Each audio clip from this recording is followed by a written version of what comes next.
Greetings, people. I come in peace. Well, Chris Eubanks and Benn. It's very hard to tell how this fight will pan out due to all the emotions involved. I've watched footage of Benn in camp and heard the sparring stories of him handling light heavyweights. I've seen how intense his training has been, and I'm sure a lot of money has been invested in his instruction, preparation, nutrition and nourishment. No expense has been spared. Will it be enough though? I'm skeptical. I think it's a cerebral fight. Who can contain their emotions and focus their energies efficiently? If Eubanks lets it all get to his head and loses his composure, then it'll play into Conor's hands.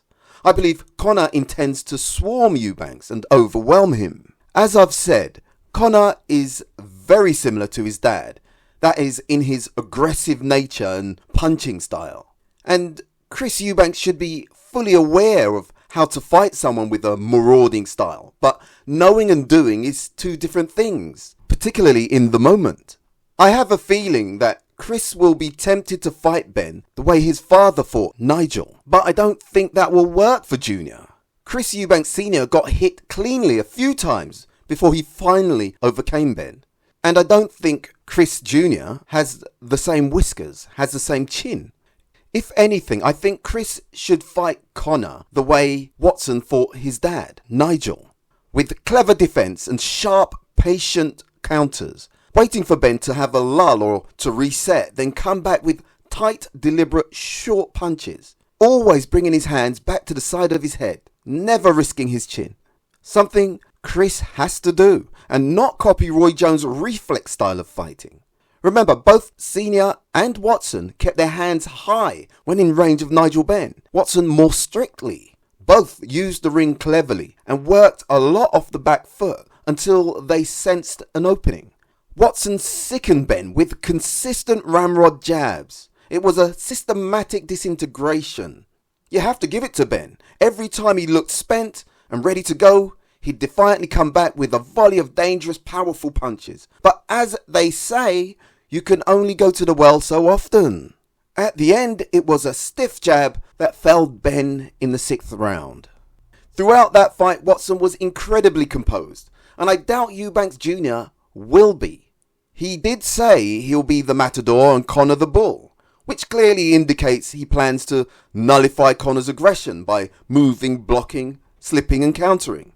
Endure and repel. Good idea. But can he pull it off? Eubanks has the added advantage of size, so if he utilises his edge and doesn't hold his feet for too long, he'll make it very difficult for Benn. But if he elects to stamp his authority on the fight too soon, he could get clipped, and if he gets wobbled by Benn, it's unlikely he'll be allowed to recover. Chris cannot drop his hands as he has a habit to do, and he can't be phlegmatic, sluggish, casual, getting out of range. I think Chris will let his ego get the best of him at times in this fight, which is a dangerous move because he'll be fighting Benn's fight, up close and in range, allowing him to launch his rapier-like salvos. Chris has to be measured and cool, but sharp. Noticeably, Eubanks is trying to play down the size differential and putting the outcome of the fight down to his skill and experience.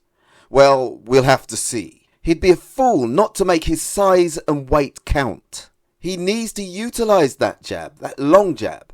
But Conor has good head movement and will try to slip and counter, so Eubanks needs to throw sharp, quick jabs and bring his hands back securely to his head. Not standing still, not watching his work. He has to be diligent, workmanlike and stoic. Conor has a way of skipping into range with an explosive cross. But if Eubanks is switched on, he'll be aware of it coming. Also, Eubanks, being the bigger man, should be able to smother and spoil Conor's attacks, especially if Conor overcommits, which he tends to do. Another point is that the Benns are front foot fighters, hostile and destructive, yet not very elegant going backwards. I think if Eubanks takes his time, gives Benn something to think about, by the 4th round, if it lasts that long, he'll be able to push him back. And if he does, Conor is in trouble. Very interesting fight. I think Conor wants to make it a Hagler v Hearns, all or nothing, gunfight at the OK Corral. I don't think he has much choice. He hasn't got the dimensions to outbox Chris. He might surprise us, but I think he's going to try to outwork Chris. And all Chris needs to do, I say all, it's quite a task, but Chris has to be patient, walk him onto shots and use his physical attributes. That's my thoughts for now. Thanks for listening. Please subscribe. But remember, choose life. Thank you. I think positive always. I believe I can do anything, and boxing's been it is my business, and it's been my business. I don't know all the answers, but I'm the greatest authority in the world on Sugar Ray Robinson, and I have some idea on just what he can do and what he can't.